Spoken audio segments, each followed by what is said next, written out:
Medical school, we learn, here's your symptom, you got heartburn, take an antacid. End of story. People don't heal until they have a new story as well. That's another big factor.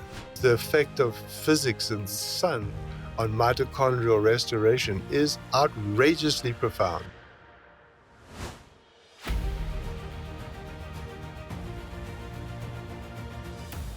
You have an expertise and a practice that's well known for helping people with complex and chronic cases.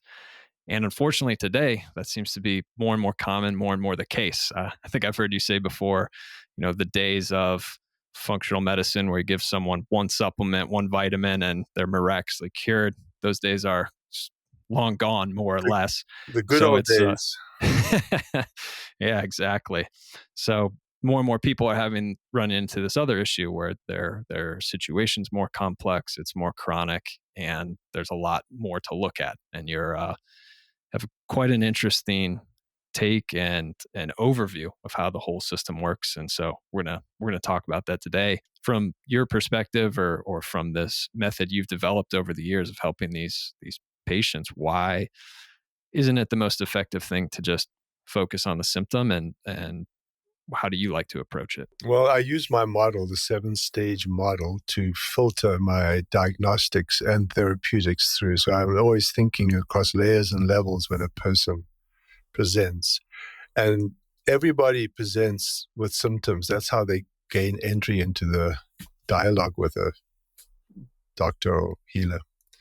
They always got a multitude of symptoms. And now, because of the people we see, they always want to find the root cause. That's the catchword. But there isn't one root cause of anything. Yeah. The entire planet downloads onto your physical body. And, where do you start in this complexity to work out what may be this particular individual sitting in front of you, what may be their root causes? And there's multiple. So I have to look at them through a lens of multiple layers and levels that may be impeding their GI tract and their SIBO, so to speak, So yes, it's gut dysmotility and changes in the microbiome. Yes, that's true. We know that. That people just, in functional medicine treat SIBO all day long from that perspective. But when you look at the human experience through the layers and levels, when somebody shows up, you've got to I look through this lens of the 7 stages. So Ayurveda says that the human experience has these sheaths or bodies to it. And they talk about 5 sheaths. But I added 2 more. I added my own sheaths to the Ayurvedic understanding. So the sheaths are the first layer that we look through, the first lens we appreciate or assess individuals is through the level of the external environment, the environmental body. What in the external environment is possibly impeding the second layer, which is the physical body and the structure, which we all know is, traditional medicine, functional medicine, every other kind of biochemical medicine known to man, plus structural issues with regards to, chiropractic and osteopathy and etc. So the first level is all about toxicology. The second level is all about physicality and structure, the physical body. And then the third level is all about the physics and how light controls the expression of mitochondria and the redox of electron transport through the electron transport chain and creates vitality.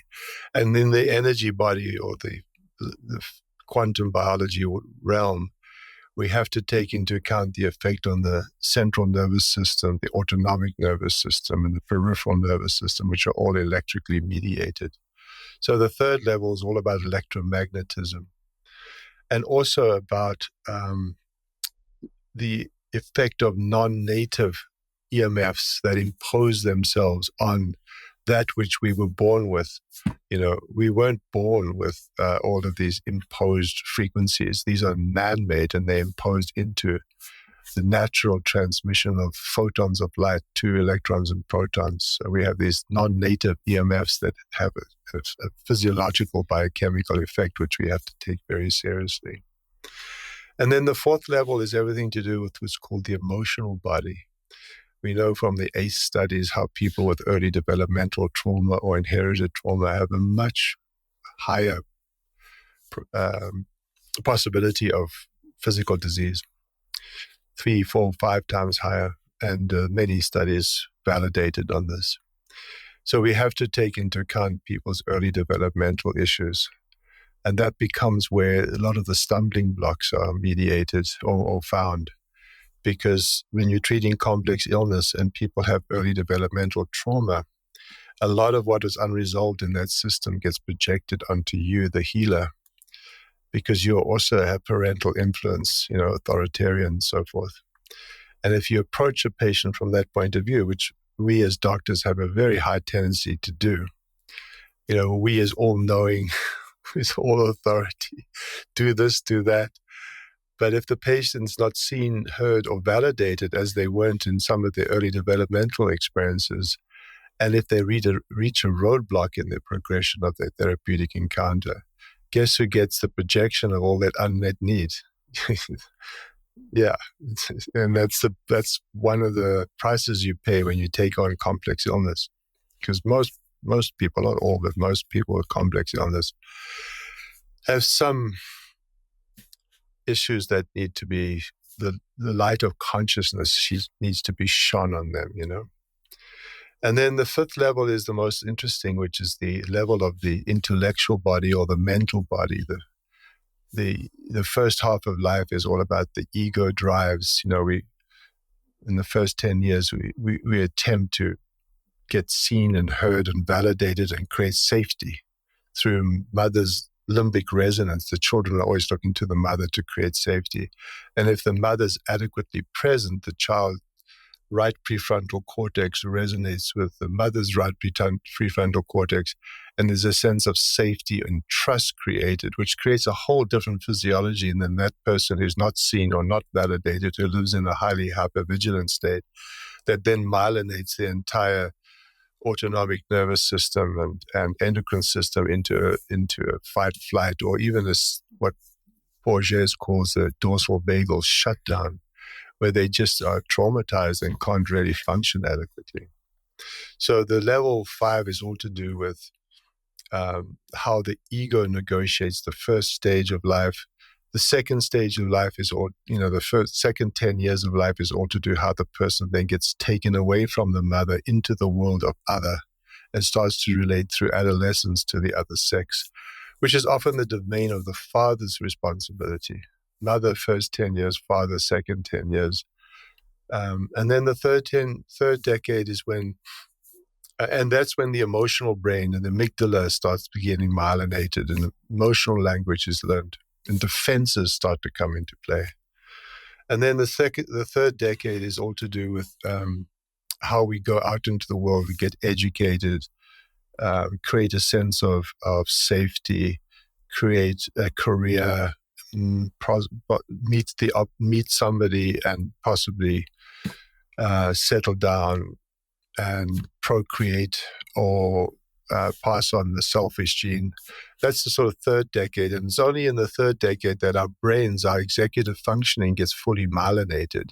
So that myelinated brain then learns how to inhibit, through the prefrontal cortex, learns how to inhibit some of what was unresolved in the second decade and the first decade, whether it be trauma or anxiety or impulse control, etc. So the child works through these developmental phases and then learns how to control impulse and to control anxiety by becoming socialized, or doesn't. Often if there's poor prefrontal cortex development through not enough limbic resonance with caregivers, or head injuries, or trauma from vaccines, or any insult to the brain, the prefrontal cortex could become atrophied. Really, people have issues with emotional control and trust. The whole Porges' ventral vagus versus dorsal vagal theory becomes highly relevant when you're working with people who haven't developed their executive functioning to the point that they can function reasonably in the world. And that brings with it a whole lot of defenses that they may have. The fifth level, the intellectual level, the mental level, is where we carry, our thoughts every day. We have 60,000 thoughts a day. Many of them are exactly the same as the day before. And they reflect our value systems, our ethics, our morals, our values, and how we interpret the world, and what we make conscious or unconscious. How we consciously negotiate our ego state, and what we push into the shadow. That's all around the fifth level, the mental field. And then the sixth level is to do with the development of what I would call your soul. Your soul is the unconscious aspects of who you are. Underneath our conscious mental field, there's a whole lot of unconscious dynamics that take place based on our defenses. And in the sixth level, it behooves us to learn, what's in our shadow and how do we project our shadow. So that's the whole Jungian world. And then the family system also has secrets and hidden issues that get brought into the unconscious dynamics of family systems. So you get your family soul. And then you go beyond that to the collective mythological soul that Jung, described as archetypes. What archetype are you living, and what influence does it have? So those determinants become important to bring into the therapeutic encounter. And then the seventh level is everything transcendent to that. How do you stay in the world, and what is your ultimate reference point? Is it what you see through the senses? Is it what you see through the mind? Or is there some witnessing self that can perceive the rising and falling of space-time and not be too identified with it? And that's what we call spirit. And that spirit is said to be, all the ancient physicists, the physicists of the last 100, 150 years said, the world of appearances appears solid, but it's not solid. It's just a massive photonic field of light that rises and falls. And it's got energy and information and intent. And if we stay closely aligned to that which is beyond self, beyond the senses, we can actually literally bump into that field and see that it's underlying all of reality. And that becomes our North Star. We live from a position we don't take our ego and our physical selves as seriously as we would when we know that there's a reality transcendent to the demands of the ego.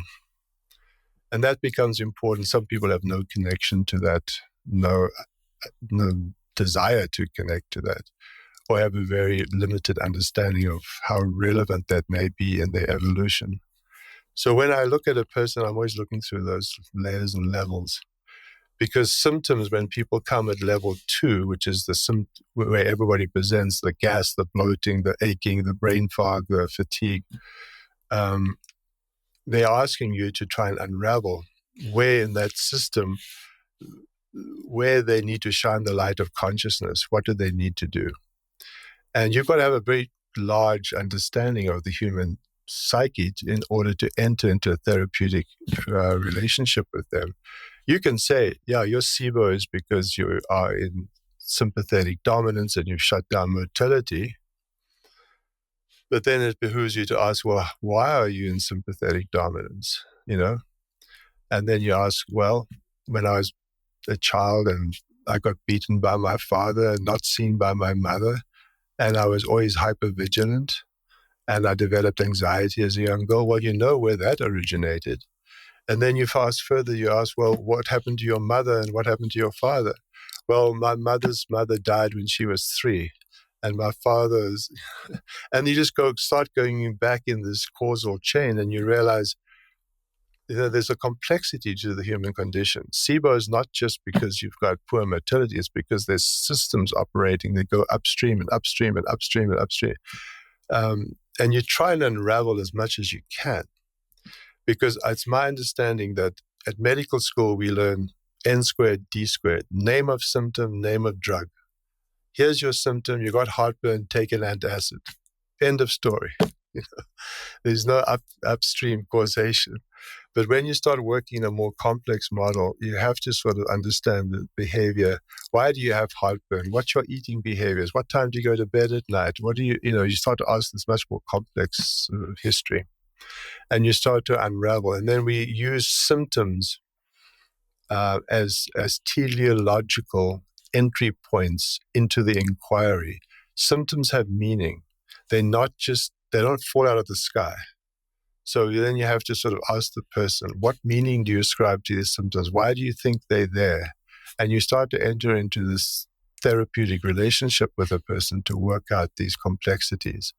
While you do your toxicological workup, while you do your gut dysbiosis and SIBO tests, while you do nutritional workups, but you also do trauma workups, you also do mental field assessments, brain assessments, and look deeper into whether they're in the first half of life or second half of life, because people in the first half of life have very different set of issues than those in the second half of life, and on and on and on. There's a complexity. I try and bring as much complexity as I can. Yeah, well, I mean, when you lay out the different levels and you're talking about these things, I think if you're listening, you can identify with some of the things you're saying. So as you lay that all out, it becomes very clear the complexity of human beings, the different layers we have, and it almost seems kind of silly, like the n squared d squared idea, or like, oh wow, yeah, I was really focusing on this stomach ache, but I didn't think at all about, childhood, or take it even further. What are these unconscious beliefs I'm carrying around, which can be very, very, very powerful. So when you lay it like that, it's like, yeah, okay. I mean, that makes a lot of sense. And where would you say, do you work on all or most of these levels with a patient if you can, or how do you prioritize?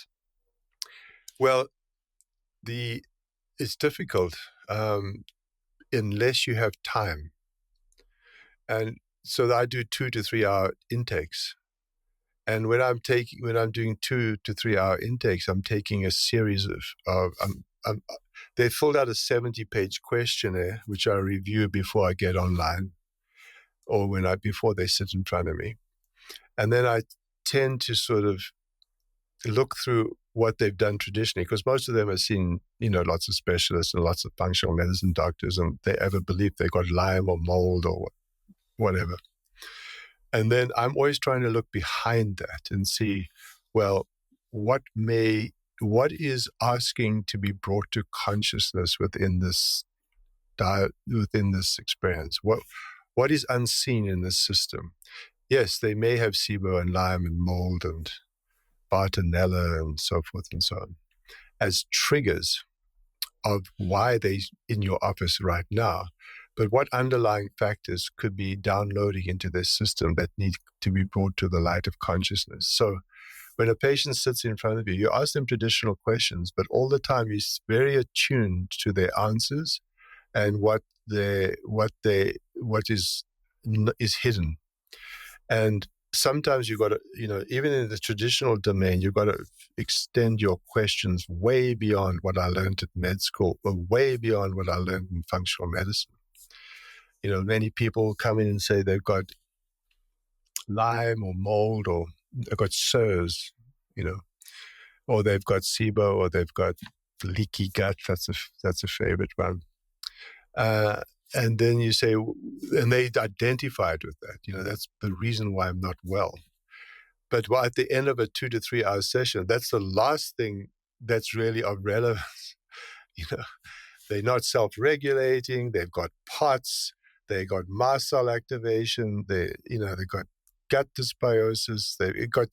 Usually people have between 20 to 30 root causes as to why the system's in a state of non-homeostasis. Now, Robert Navarro's come along, and he's done with his cell danger response theory. He's really rocked the boat, and I think he's done an incredible service. He's basically said that, Doug Wallace and Robert Navarro, they basically said that at the root of most chronic complex illness is mitochondrial dysfunction. If you go down to level 2 biochemistry. And 95, I think Doug Wallace goes to 99.5% of all physical disease or physical symptoms have mitochondrial dysfunction at the root. And then you look at that, you go, wow, okay. But then he goes further, mitochondria have 13 functions that we sort of talk about, but the two most important are energy, anabolic energy, and the second is defense. So when your mitochondria sense an incoming toxic load that exceeds your resilience levels or your homeostatic levels of being able to regulate it, so you got 70 trillion cells, each has 200, 500 to 2, 3, 4, 5,000 mitochondria in them. So yes, they're making energy, but when they sense a toxic load that's exceeding the threshold, they immediately change their voltage. So the voltage drops of the cell. And then this outer membrane stiffens. And the internal biochemistry of the cell completely disrupts. Methylation goes wonky, mineralization goes wonky, heavy metals get sequestered, all sorts of biochemical shifts occur. And that's what we go test in functional medicine. Oh, you got heavy metals. Well, they've been sequestered because why?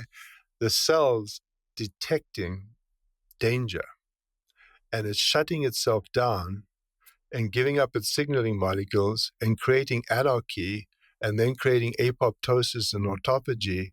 And then what happens to the host with you get fatigue and brain fog and SIBO and dysbiosis and all these labels we've attributed. But those underlying all those labels is this total toxic load that has exceeded your capacity to regulate them. And then Robert Naveau suggested that we go into what he calls a cell danger response. And he outlines three of them, 3 phases: cell danger 1, 2, and 3. The first phase is highly inflammatory and sort of many free radicals flying around. And those free radicals then damage the cell membrane further, and they cause destruction of DNA, mitochondrial DNA. And then mitochondrial DNA and ATP become extracellular because the cell dies. And then you get, these are purogenic signaling molecules, which are highly inflammatory. And inside the cell, they're highly functional. You want your DNA to be intact. You want your ATP to be working. But if they go outside the cell, because the cell's broken up, they become highly stimulatory and inflammatory. And they cause the degranulation of mast cells. So people say, I've got mast cell disease. Well, why do you have mast cell disease? Why do you have mast cell syndrome? Well, because possibly the mitochondria have exceeded the threshold for homeostasis and they release DNA and ATP, which has become inflammatory and cause degranulation. And then mast cell degranulation causes over 1,000 mediators of inflammation to be flying all over the place, which further creates the cell danger response, which further creates autophagy and apoptosis and poor methylation. People say, oh, I've got poor methylation, I've got MTHFR gene, and I've got, why is your methylation shut down? Well, the cell shuts down methylation, so any top virus or bacteria that sort of comes into your cell can't hijack the methylation machinery to replicate itself. So even the cell danger response is teleological. It's trying to protect you from further damage.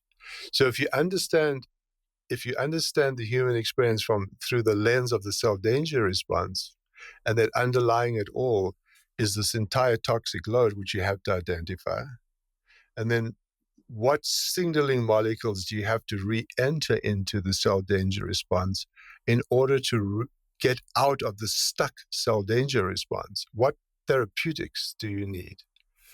That's your lab testing. You need, B3, you need phosphatidylcholine, you need plasmalogen, but your labs tell you what you need.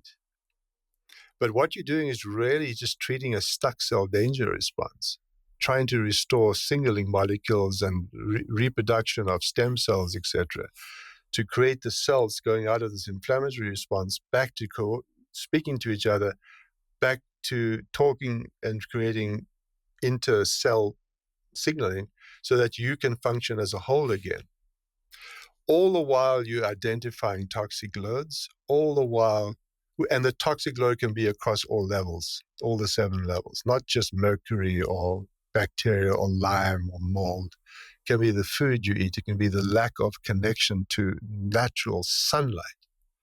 I mean, half my patients these days have moved south from 51 latitude to tropical climates. Why? Because the effect of physics and protons and sun on mitochondrial restoration is outrageously profound. Not emphasized enough. It's coming 5 years from now. We'll know all about how to plug back into natural rhythms and cycles of nature and get the hell out of non-native EMFs. Blue light, white light, Wi-Fi routers, cell phones, etc. 5G. So you see those as being big factors. Mm-hmm. Huge, profound, in certain subsets of people, and getting people out of non-native EMS and creating circadian biology and light stability is trumping functional medicine principles of diet and supplementation by far. And I've been functional medicine since Jeffrey Bland did his first conference in 1995. I mean, I rose through those ranks, I'm not, but I'm trumping it a little bit with quantum biology and physics now. I'm building on top of. I'm not discarding any other principles. Which brings me to the major principle of Robert Naveau is returning the patient to the health cycle, and he outlines what the health cycle looks like. That's the patient's responsibility. Adequate sleep, adequate grounding, adequate exposure to day-night cycles, adequate macro micronutrients, adequate social connections, adequate self-referral and self-regulation, et cetera, et cetera. That's the patient's responsibility. And we educate them in that. Like we do a lot of work in trying to get people established in their health cycle while we're working on the toxicology and repairing the cell danger response.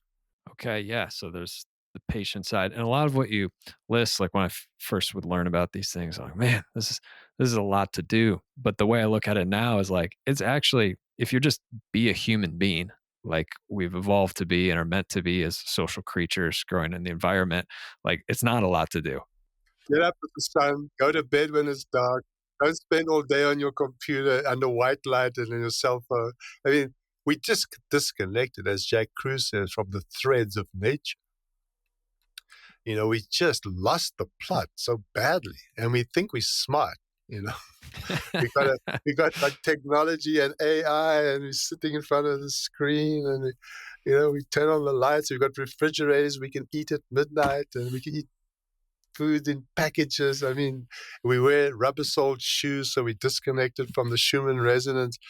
It's not complicated when you actually simplify it. And when patients see how simple it can be, it's such a relief for them. Yes, you do all the labs, you look at all the toxic load. Yes, you look what nutrients you need to restore the mitochondria. But if they can't do the work that's necessary to live back connected into the threads of life that we were meant to be, then you're going to have a poor outcome. Okay, so we need those foundations, but at the essential. same time, you're also doing the toxicology, the standard testing, deficiencies or toxins, and self-regulation. Many people are not. They have no capacity to self-regulate because of trauma, and that's when we use a lot of neurobiofeedback, somatic experiencing. Many different ways that people can learn to self-regulate. Okay, so somatic therapy, or with the neurobioregulation, is that devices? We use all sorts of methodologies, but people choose, DNRS, Gupta program, primal trust, internal family systems, SE, even CBT, anything that helps stabilize and move them from the dorsal vagal collapse state, even if they move through the sympathetic dominant state, just to that place of coherence between fight, flight, and relaxation, which we measure through heart rate variability metrics. And we teach them to self-regulate and use devices to show them that when you're in the green, you're not in sympathetic dominance, you're not in dorsal vagal shutdown, and you going back between sympathetic and parasympathetic coherence. That's where you heal, is in that zone. It takes up to 9 months to a year for people to train their autonomic nervous system in their mental field to self-regulate. And very often they have to do a lot of work on their internal dialogue and their trauma to even begin to establish ventral vagal safety, not only with themselves, but with you and with those that are around them. That's a lot of work, is self-regulation of the autonomic nervous system. Yeah. And that can take time. Yeah, no, it really can. It certainly did for me. And I know when I was doing it, and even after, it always begs the question, am I making progress? Am I going the right direction? So you mentioned you used HRV as a measurement. I mean, the best measurement is, are you getting better, right? But I know people do have to really put in some time and might still feel poorly for a while they're sorting those things out. We do a QEEG of the brain. We look at the brain. We look at heart rate variability. And we measure it after every 3 months to see what progress is being made. Have you ever seen that bicycle video of the guy who learns to ride the bicycle the opposite way? Have you seen that video? I don't think so. You should Google it. It's fun. This guy gets on stage. He says, you got a bicycle that when you turn right, it goes left. So he thinks, I can do this. It'll take me in 5 minutes. It took him 9 months to learn to remyelinate through neuroplastic technique to ride a left-handed bicycle right. So it took him 9 months. That's how long it takes to rewire your autonomic nervous system. Meanwhile, his son of 3 or 4 years took him 2 months. He hadn't yet myelinated his brain in such a rigid way. So remyelinating your whole way you perceive the reality and how your nerves express that, and it's a complex task. People, I'm doing inner balance. I'm doing heart math. Well, how often are you doing heart math? Are you doing it twice a day, regularly? And when you're dysregulated, do you regulate yourself? And are you practicing all day? Are you practicing at least every day, I should say? And how much progress are you making? And what's your feedback? And what are your metrics? People tend to want to do, a little bit here and there and hope for the best, but it doesn't work like that. No, we really do. That's a great analogy. I'll check out that video because check out the bicycle video. Yes, especially in today's, we're in the information age and we're so intellectualized. So it's so common. I've done this hundreds of times. You learn the concept and you're like, okay, I got it. But all you've got is an intellectual understanding. Your body doesn't have it at all. And you're right. It's so common to be like, okay, I've done this 3 times. I should have it now. But what does the body need to learn, or the remyelination? And that takes a lot of repetition, and we just get impatient. Like, should be done now. One of the challenges in the therapeutic relationship is people with high resistance and intellectual defense. It's a barrier that's quite impenetrable. It's people go, oh yeah, I've done it. Oh yeah, have you had a building biologist come to your house and measure your electrical, magnetic, radio frequency and dirty electricity? Oh yes, I've got my own tri-field meter and I've done it. Or my friend who's EMF sensitive came around and said, no, your house is safe. No, have you got the written report of the building biologist? I'm only interested in that report, not your subject. And then they argue with you. No, I'm not spending money on that. I said, well, all your symptoms indicate that you're highly electromagnetic sensitive. You spend 10 hours a day in a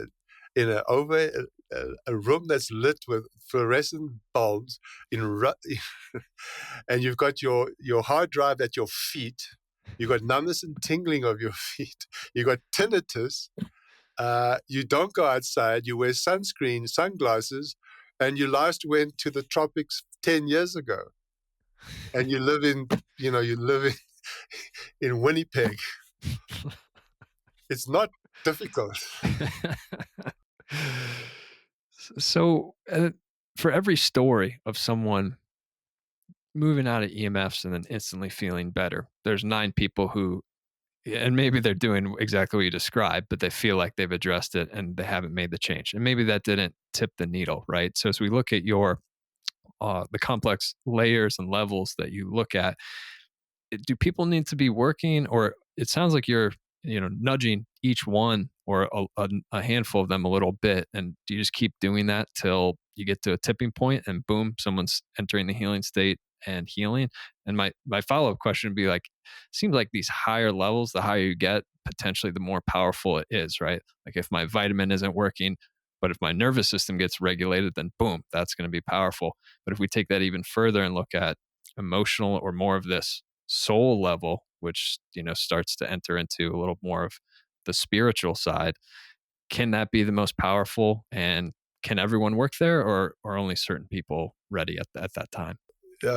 It's a fantastic question, and I try and answer that as often as I can, because people always enter into your space with symptoms, right? They're always level 2. It's always physicality. They don't want to suffer. They don't want the symptom. They want it taken away quickly with the least amount of expense and effort, which is human nature. I have no problem with that. But it's I always reset the expectation with the cell danger response over 1 year. I always say, look, red cells turn over every 3 to 4 months. Cell membranes turnover takes a long time to shift out of cell danger. And you've got to be addressing all layers and levels. Not necessarily in which order you approach it depends on the individual. Sometimes I have a patient who's definitely the early developmental trauma. It exceeds anything else. And it's so obvious. And they have belief systems that are just incongruent with ever moving out of victim perpetrator mode. And until you address that, you can stay at level 2 with supplements and diet, but it's very obvious after a while that they're not shifting. And if you aren't shifting a person through your layers and levels, you're usually working at the wrong level.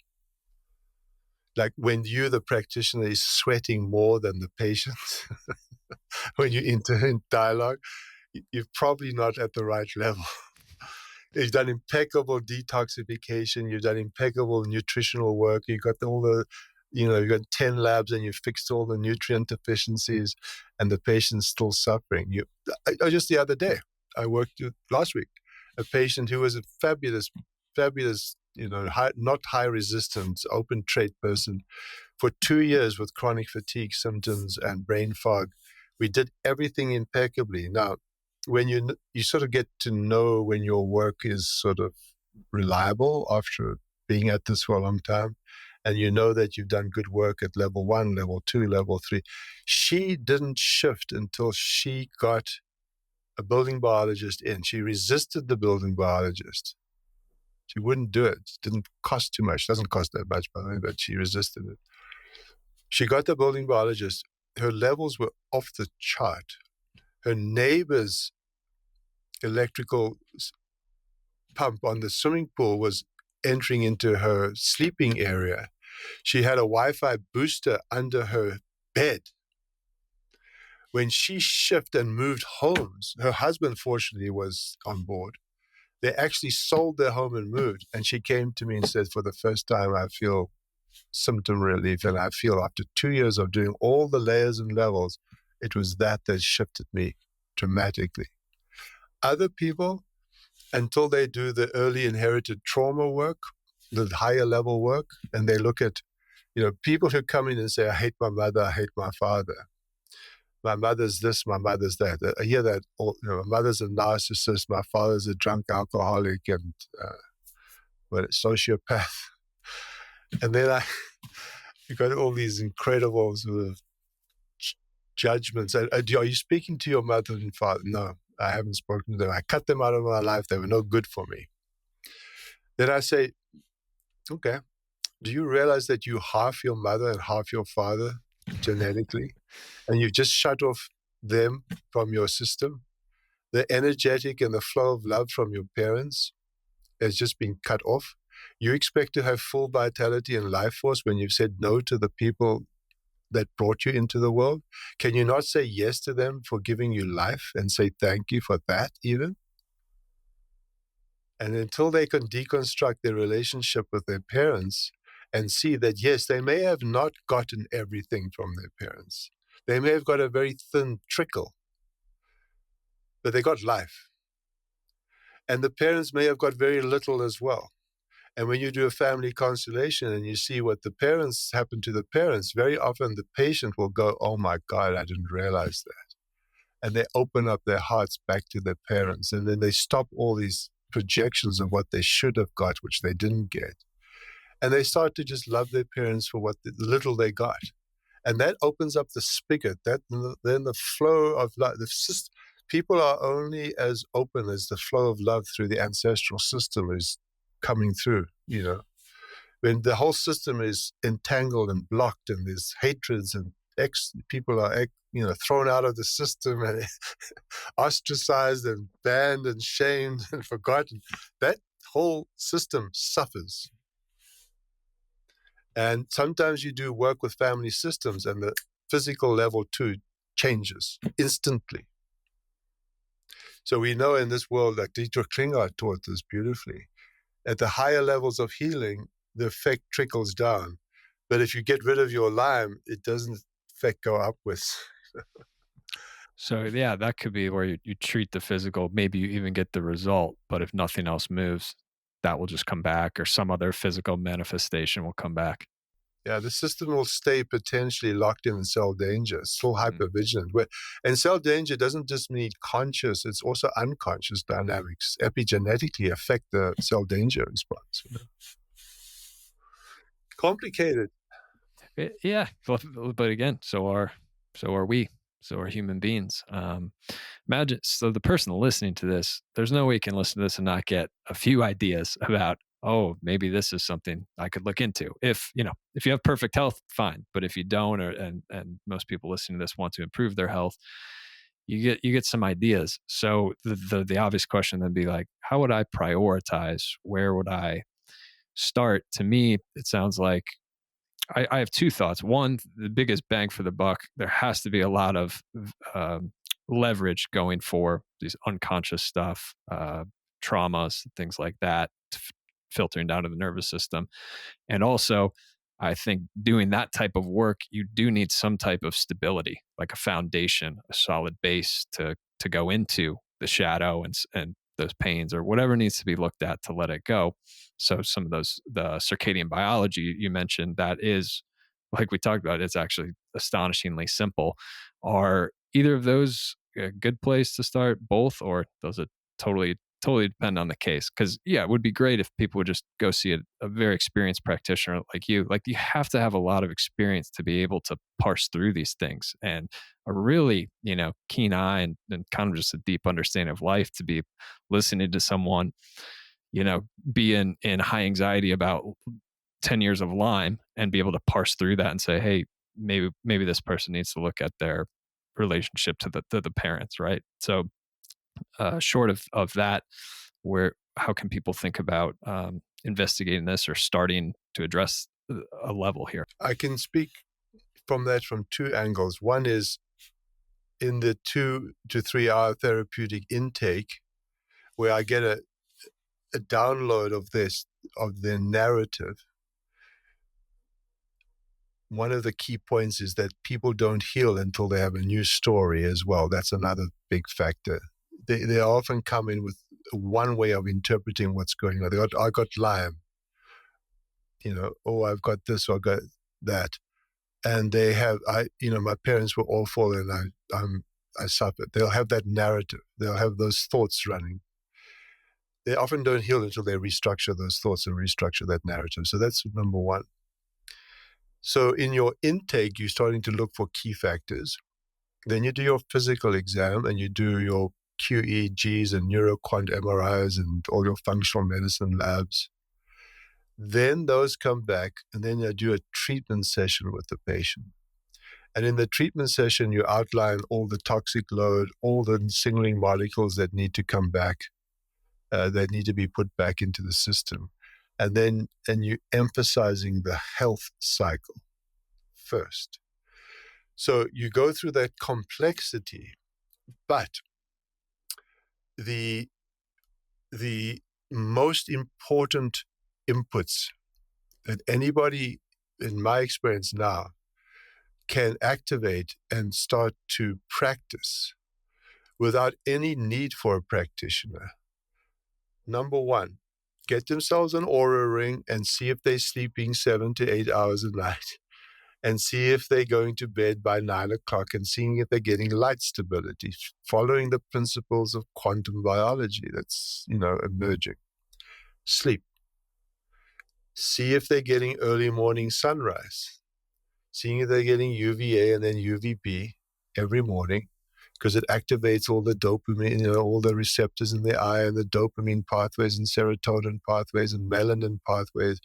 Your whole circadian biology is so complex and so essential to restore organ function in a time clock sequence.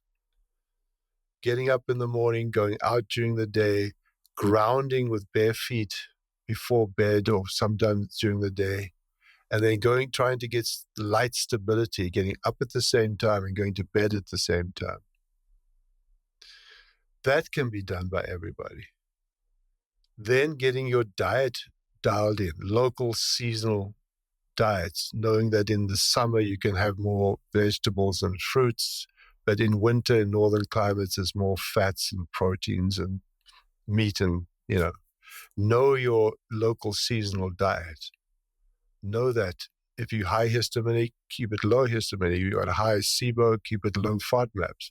Just eat according to your pathology, according to where you live.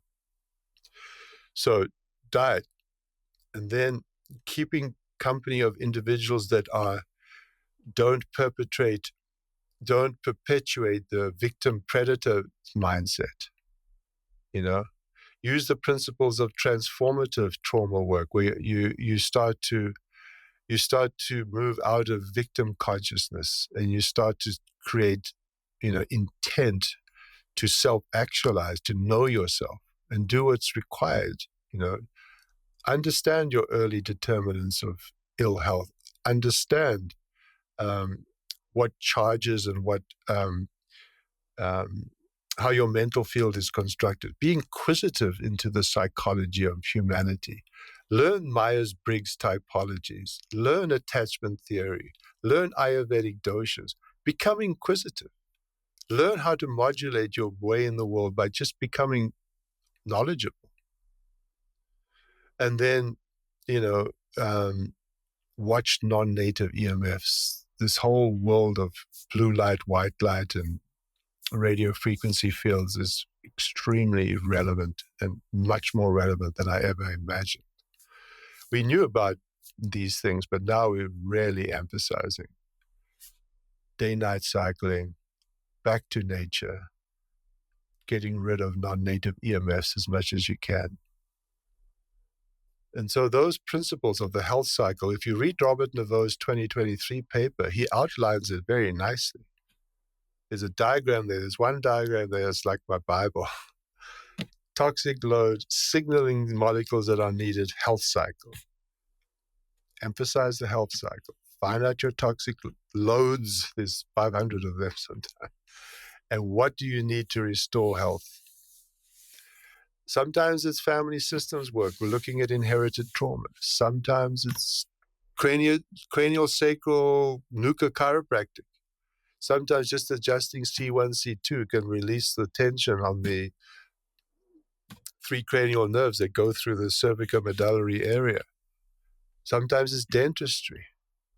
It's very difficult to prescribe any one approach. You've got the healer of the future has to be very skilled in understanding layers and levels and which of the disciplines are most relevant, not to go to an acupuncturist when you should be seeing an oncologist, not to go to a surgeon or not to go to an internist when you should be seeing a quantum biologist.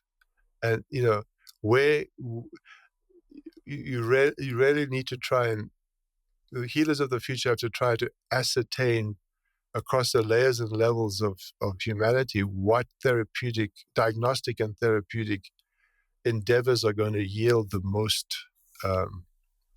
gains. So the new curriculum is necessary. We have to rewrite this curriculum. We have to see things through different lenses.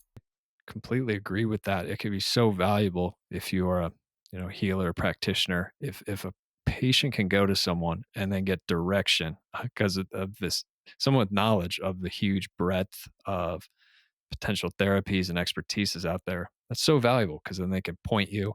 It might save 10 tries of going to this practitioner and that practitioner. And I certainly did that and did a lot of trial and error and experimentation. And that can just cut time off the journey. And then on top of that, just for things people can do by themselves, I think you've laid out a really nice baseline. And like the more someone without that, nothing's going to get better. And with it, some of these modalities can work the way they're supposed to, like back in the golden era of chiropractic, there's these stories, like you said, one adjustment and boom, that person's life just changed. If you're trying to adjust a toxic body that's baking under artificial light all day and out of circadian rhythm and all these things, it's like, how's that going to work? Exactly. Because patients of today, and particularly in the biohacking space, are so, they self-advocate, they learn themselves, they listen to endless podcasts, and they often have a good understanding of what potentially may be going on. But they often do need somebody who's been in the therapeutic relationship with multiple patients to know sometimes, no, don't do that, do this. I recommend this instead of that. Because why? Because I've had so much experience when they did that, but this was more effective. So it's quite,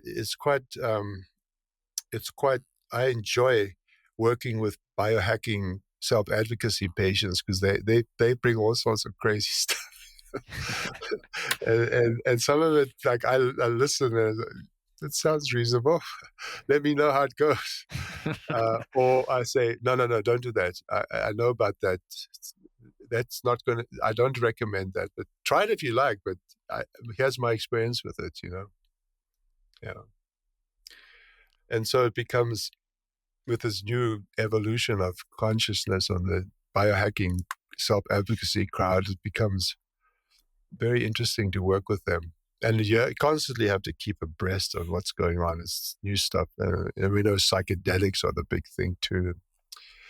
People all want to go and take ayahuasca, Have you seen that working for people? Have you seen negative, unexpected impacts? I've seen it work. Yeah, big time. Yeah, sure. People do people have different experiences. One has to be cautious because if the ego strength is somewhat dysregulated and there's a lot of sort of dorsal vagal shutdown, it wouldn't be what I first advocate for. I'd like to stabilize different layers and levels first, make sure the mental field make sure there's no psychiatric diagnosis that's leading to a fragmentation of the ego state. Again, you have to sort of work with others to see if the patient is in a stable state to experiment. But most people who suggest psychedelics have a reasonable, stable mental state. And what psychedelics do is break up the default mode network. So remember I said you have these 60,000 thoughts a day, which are all the same as the day before. So that gives you your sense of self. It's the story you tell yourself about who you think you are.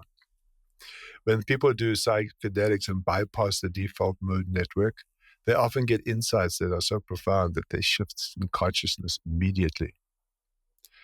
When people do deep family constellation work and they see what their system has, what they've inherited from their family system. Or when people see how their parents gave very little, but the reason they gave very little is because they got very little. They can also bypass the default mode network and have an instant satori awakening, which changes them forever. See that too. Another method I use with patients is John DeMartini's breakthrough method, where he deconstructs your mental field. And it's Jungian therapy done cognitively, where you work with projection and shadow through a series of 14 questions. It's quite profound. And when people have all these beliefs about what's happened to them or who did what to them, and you deconstruct that, they can get such profound insights that they just burst into tears of gratitude and love for, what they previously hated.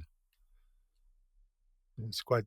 There's many methods to bypass the repetition default mode networks that people that run their lives, the story that runs their lives. Because the thoughts you have translate electrically and chemically, and then they dock onto receptors that turn on the DNA that then transforms your biochemistry, and and when they change that internal dialogue, you change the signaling molecules profoundly. So satori experiences and awakening experiences and spontaneous remissions, profound. Is there something you hope that each patient learns from working with you at your center in that time?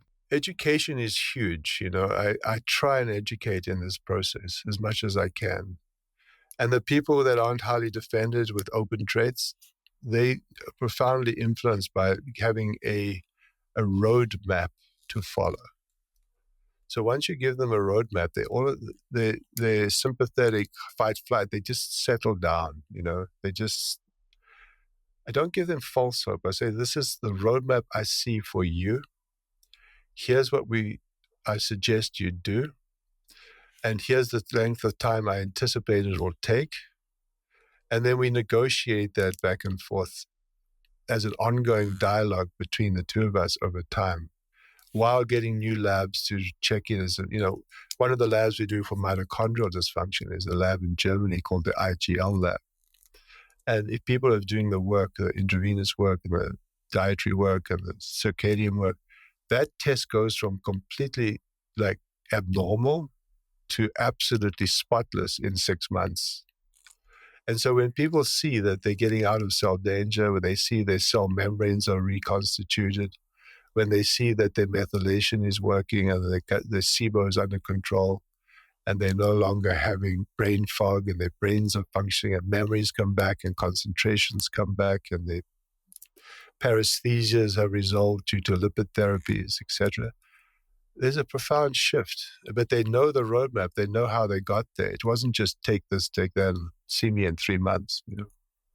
Education is key. And it's so pleasurable to work with patients who just appreciate that education piece. Yeah, most people, what they think is wrong with them has got nothing to do with what's wrong with them. And that's one of the great delights. That's why I get most joy of working with patients, is reframing their experience in a broader context and showing them that you weren't wrong, but that was just on the surface. What's deeper is this. And when they get it and they transform their life, their joy at being released from that prison of chronic complex illness is what keeps us all going and doing this work. Yeah, no, that's amazing. And it gives them the power back, right? So then it's not, we'll see you in 6 months with the same issue. My whole work is to try and give them back what they lost. Where did they lose the threads to their own vitality? What accumulations over lifetimes, not their lifetimes, but ancestral, inherited in their particular, what accumulation over the life and lifetimes of their ancestors has led to this point in time, creating symptomatology and expression of so-called illness. And when you unravel that and you give it back and you work with them and work it out, it's rewarding. It keeps us going. Yeah, what a gift. So if people want to work with you, follow more of your work, I have here your website, hoffmancenter.com, center spelled Yeah. CENTRE.com. We will link to your Instagram, and if you know your handle, you can share that. And then, is your book available, or where would you like people to find you? My book isn't available. I've written. I just keep updating it. So as we end this call, I'll be back to writing rewriting chapter 6. So it's in process. Should be ready either by the end of the year or early next year. I'm tending to move my practice to more consultation mode, where I just assist people create roadmaps rather than take on the whole complexity of managing the complete case from beginning to end. I'm trying to become a guide or teacher to the teachers, and to patients, just giving them insight as to what they need to look at potentially before it managed complex cases. People would move to Calgary for 6 months to a year, because that's how long it takes to turn this around often. And I'm trying to work in a more utilitarian way, where I can offer more advice without the heavy complexity and responsibility of that method. So they can get consults with me, hourly consults, where I try and structure and organize some of what they previously wouldn't have considered. I worked with a MD from Trinidad the other day, with Marcel and Potts, who had no orientation in her country to those two diagnoses. Just wasn't available. So I just gave her, guidelines how to diagnose and treat Potts, how to diagnose and treat Marcel. And that's what my work will be more of the future, just guiding people through bits and pieces of the 7-level model, rather than sitting and taking on the full patient over a year and having 30 of those living in Calgary. Well, seems like you've done many years of that, so I think it's understandable. Yeah. Great. Well, we'll link to all these things in the show notes. And Dr. Hoffman, thanks for coming on. It was a pleasure. That was nice talking to you. I usually, I feel I was able to settle into the exchange with you that was meaningful. So I appreciate your questions. Thank you.